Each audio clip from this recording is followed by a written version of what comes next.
Section 4 of Mice and Men. So we start with cinematic techniques. Major shocker there. It's not like he's done that before. And Steinbeck describes Crooks and where Crooks stays. It's called A Little Shed. You can use that as a quotation if you need to. If you're describing where Crooks's room is or what Crooks's room is, you can use the quotation A Little Shed. It describes the room and sort of describes the straw and the blankets, which really emphasises this low status on the ranch. At the bottom of the paragraph, it shows that Crooks, like the other ranchmen, has had some personal possessions, that he was also a cripple, though it's been suggested before because Candy has told the men that when George and Lenny first arrived in section 2. The interesting bit is at the bottom of page 73 when Steinbeck talks about Crooks's mauled copy of the California Civil Code for 1905.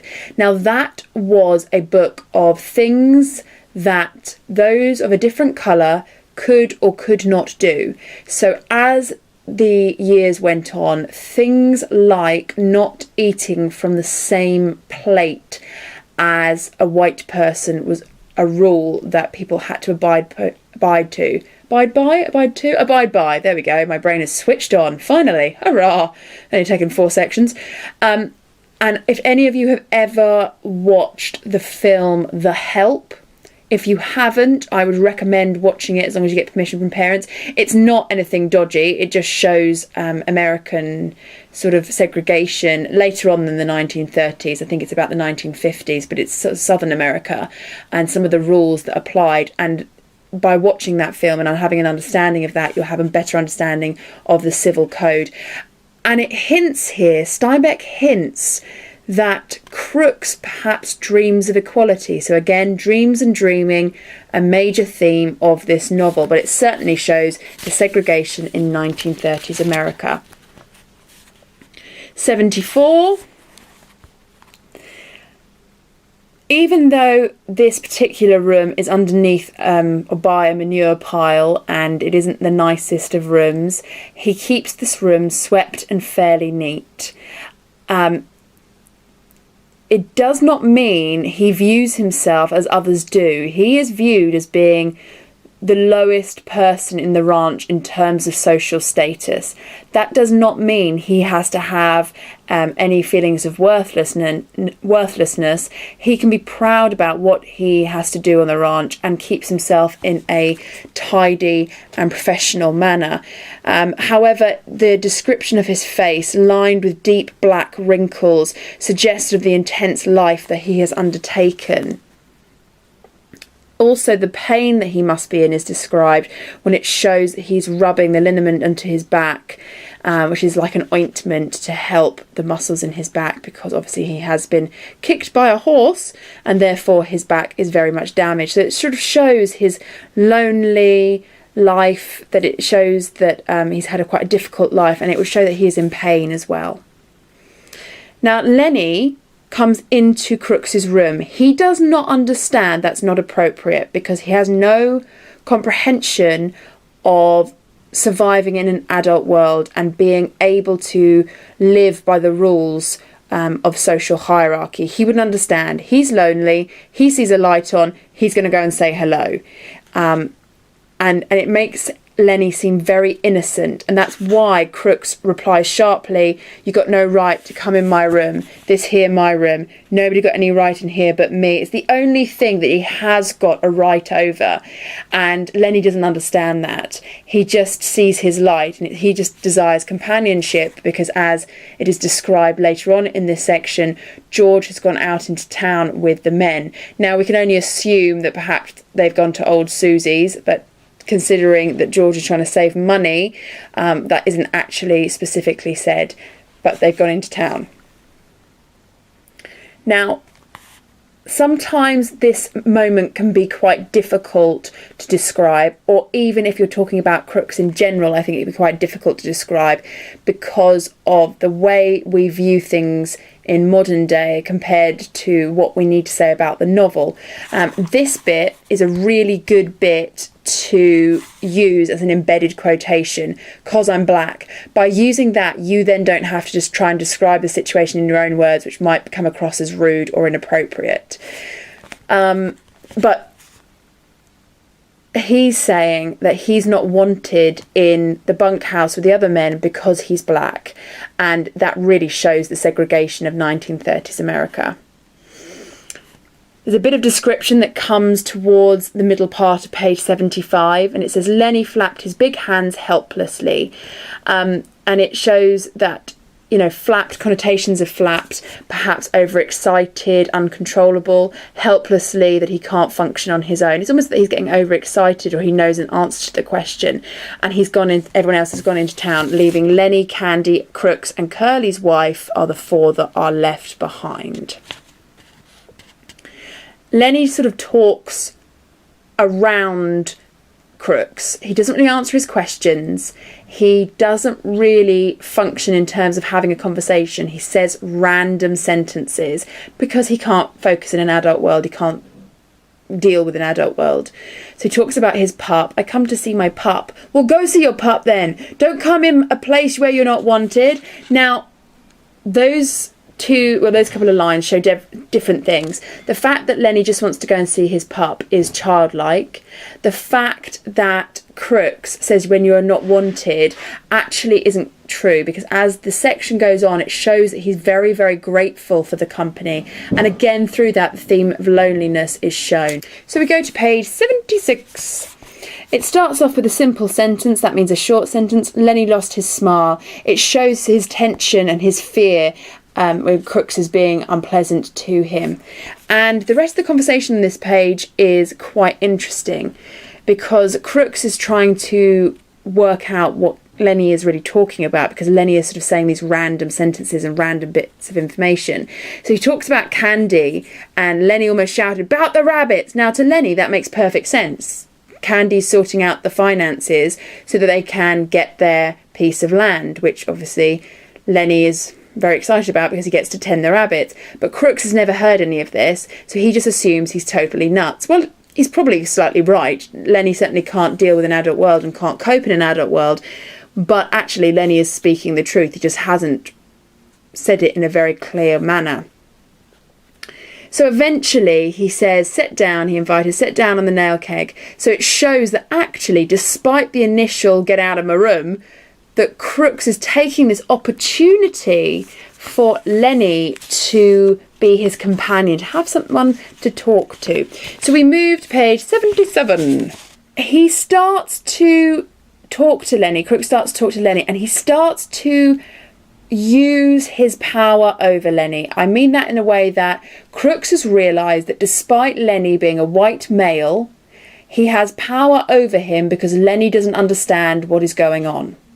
So he's almost wielding that power because he doesn't have power over anybody, because he's the bottom of the social status in 1930s America. So he's almost taunting Lenny in the first part of this section, because it's the first time he's had any kind of social power over anybody, and he really makes the most of that.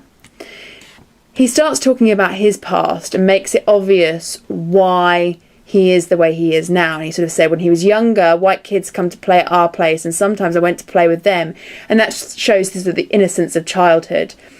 He follows that by, "My old man didn't like that. I never knew till long later why he didn't like that. But I know now, because now he's experienced the prejudice and the segregation of 1930s America." So we move to page 78. And Crooks is almost making fun of Lenny, saying that he sure won't go blabbing because he won't remember a thing that Crooks is saying. And that's a reference to Curly's wife, who says exactly the same thing in section 5. And that's why she opens up to him and tells Lenny all about her dream. And then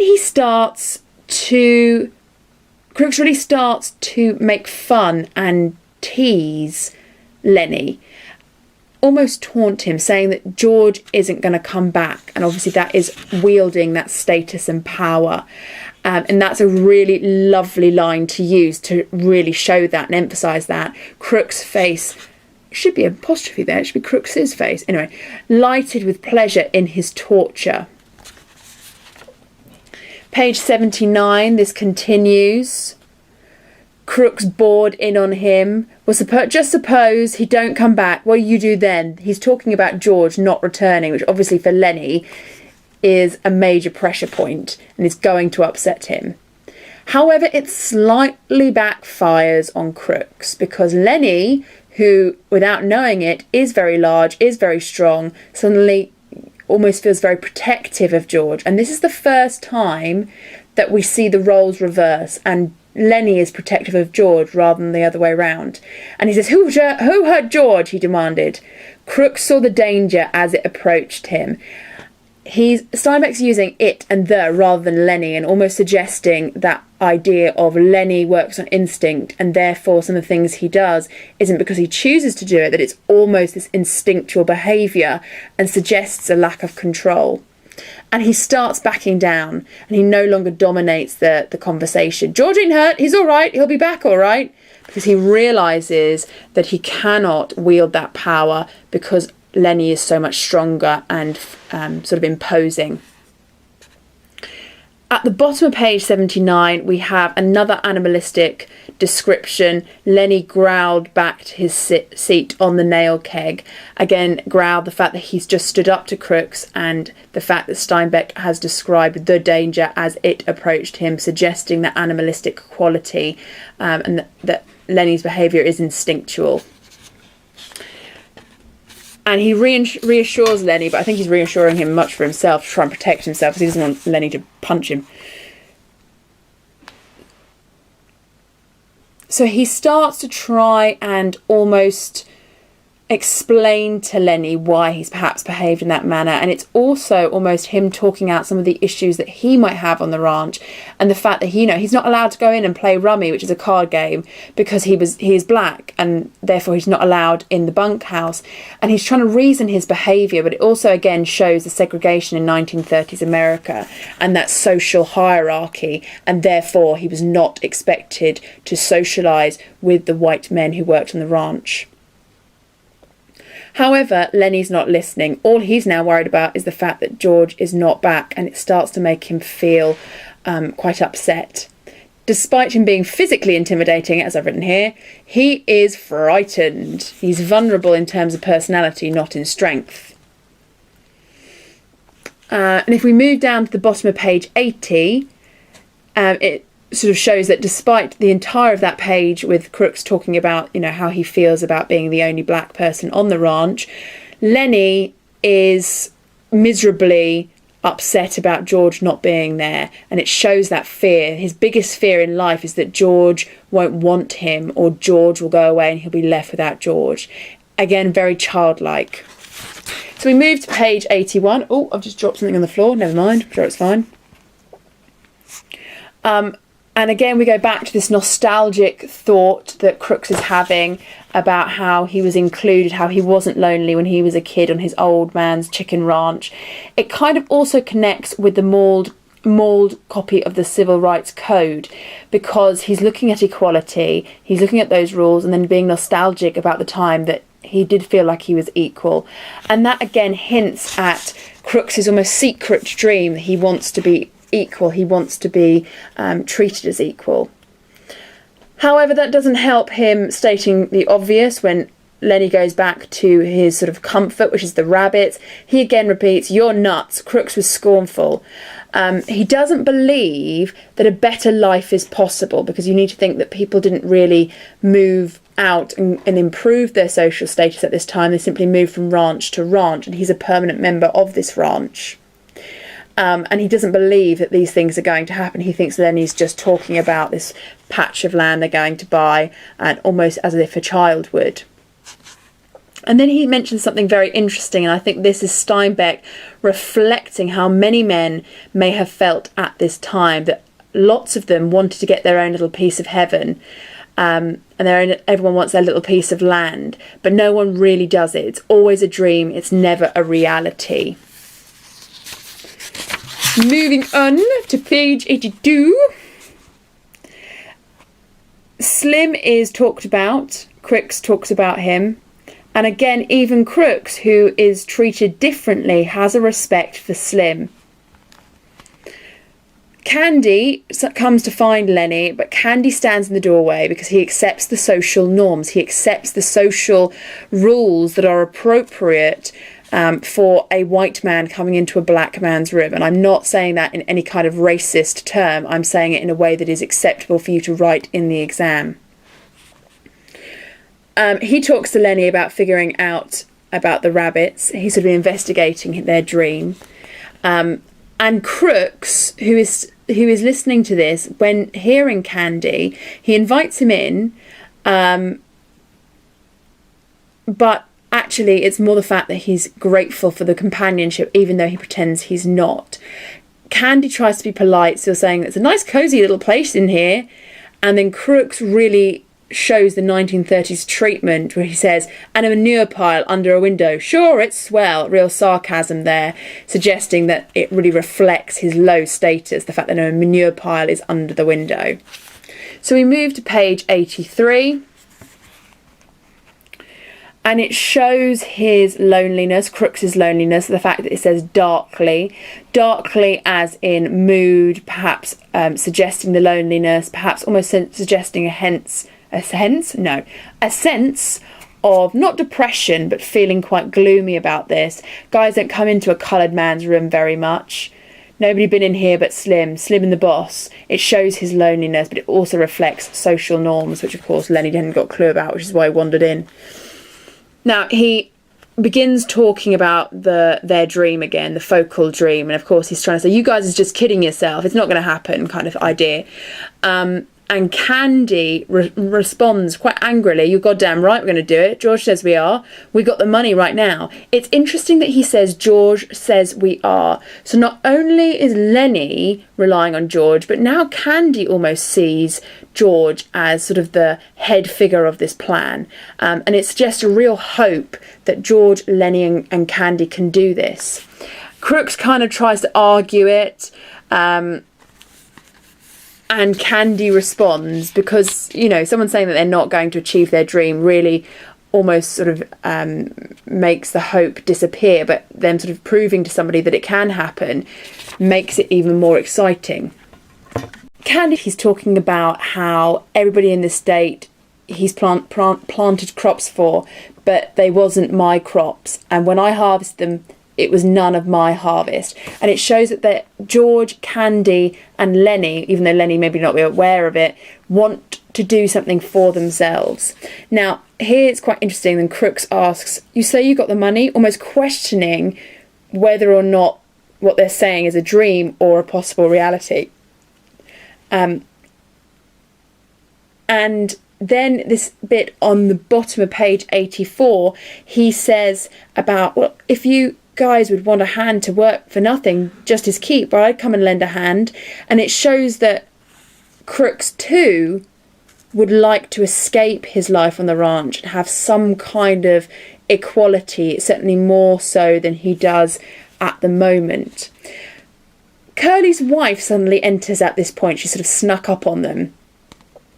And her description here, Steinbeck's description of her, is very similar to section 2, with her face was heavily made up. Again, it is suggesting that she is flirtatious and looking for attention, but in fact it is because she is lonely and physically portraying her dream of being an actress, which is revealed in section 5.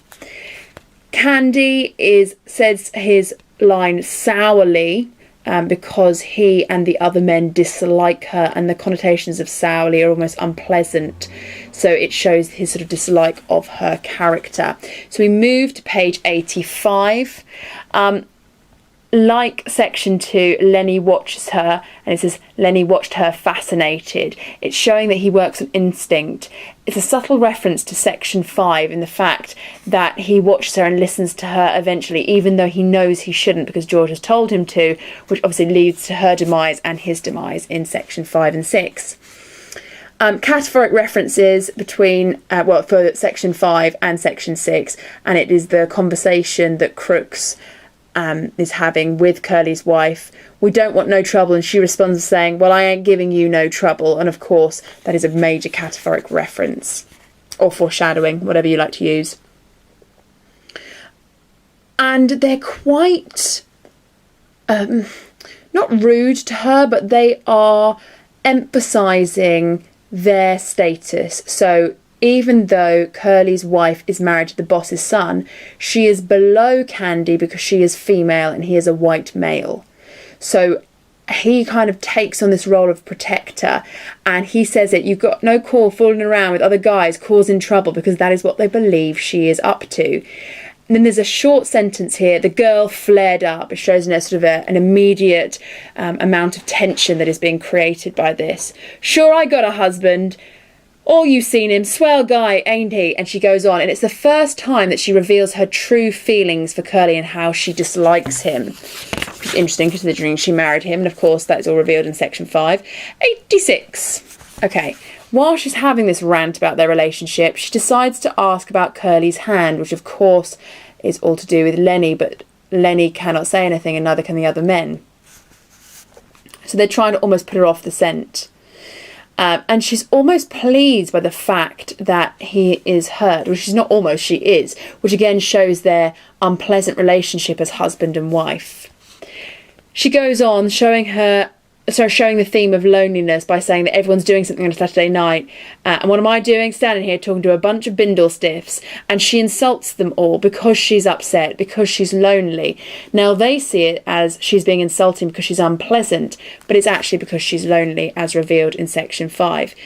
The next bit is quite interesting because Crooks kind of goes back into himself, but he's still a proud man, but he knows his place in society. Lenny is just completely bewildered, and Candy is then protective, and he stands up to her, and he makes it very clear that, you know, she can't do anything about their job if she starts to threaten their job, you know, that they are fully able to escape this life and do not need to be insulted by her.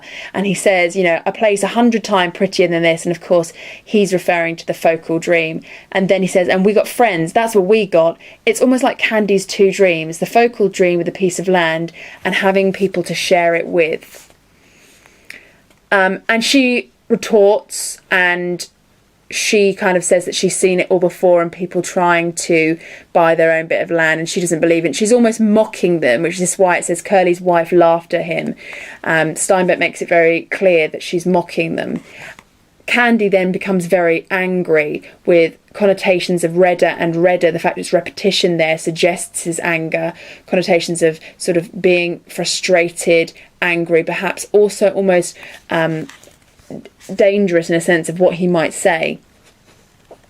And so at the bottom of 87, Candy's had his say, and Curly's wife looks to the three men, and I like the use of "and they were all closed against her." There's a very interesting way of saying that they're not interested in what she has to say. It's a metaphor, and it shows that she is lonely. I didn't even finish my word there, that she is lonely. And by them shutting her out, it's almost fueling her frustration. Not that they know that she is lonely, because they just think she's flirtatious. So we come to the top of page 88, and she's realised it was Lenny that was involved in Curly's hand injury. And it's interesting, we've got this short sentence here, the simple sentence, Curly's wife laughed. It shows her real pleasure that her husband was hurt by Lenny, again revealing their relationship. She begins to sort of mock Lenny he says something about the rabbits, which of course, you know, as soon as he mentions George and he's a bit unhappy about something, he's going to go back to the rabbits and something that makes him feel comfortable. And she almost mocks him by saying, well, if that's all you want, I might get a couple of rabbits myself. Now, having read section 5, and this is something you would want to reference if you had this section, actually probably what she's saying here is she would really like companionship. What it seems to be is that she's mocking Lenny, which of course Crooks and Candy are not going to stand for. even though they're not the same social status, they are certainly all together in this. And Crooks stands up and he says, stood up from his bunk and faced her. I had enough, he said coldly. So connotations of coldly, unpleasantly, almost as he's sort of overpowering her. And he's empowered by the fact that these two men have come into his room, and it's almost a sense of loyalty between the three of them. However, she is pleased to remind him of his place in society, and she makes plausible threats on page 88 and 89, and she says what she can do to him if he annoys her, and sort of really reminds him of that social hierarchy. And he simply says, yes ma'am, and he drew into himself, which is a metaphor suggesting that he's lost all confidence by her reminding him of these things. And again, on the top of page 89, she makes plausible threats by saying that she could get him strung up on a tree so easy it ain't even funny. There are threats that could easily happen if she decides to go through with them. And he says, yes ma'am, and his voice was toneless, almost like he's lost any kind of empowerment, any kind of energy, any kind of confidence that he had. It's been completely removed by the reminder of social hierarchy.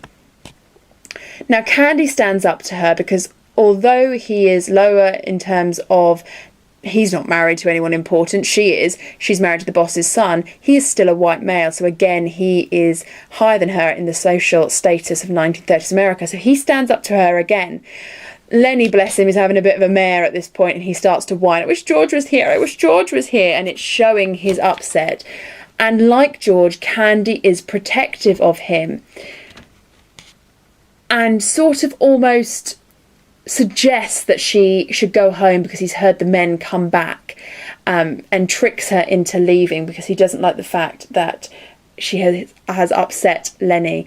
And he also knows that if she does make these threats against them and against Crooks, that they will be in deep trouble. And when I say that, it probably means certainly for Crooks that he may lose his life. So he's desperately trying to get rid of her.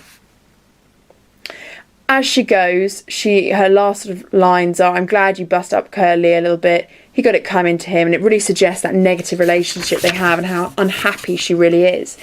That's emphasised by the connotations of disappeared into the dark barn. Now you could say that's alliteration with D, the harsh sound, also connotations of dark, unpleasant, foreboding, and suggesting that she's almost this troublesome character, or perhaps she's very troubled herself, as we know from section 5.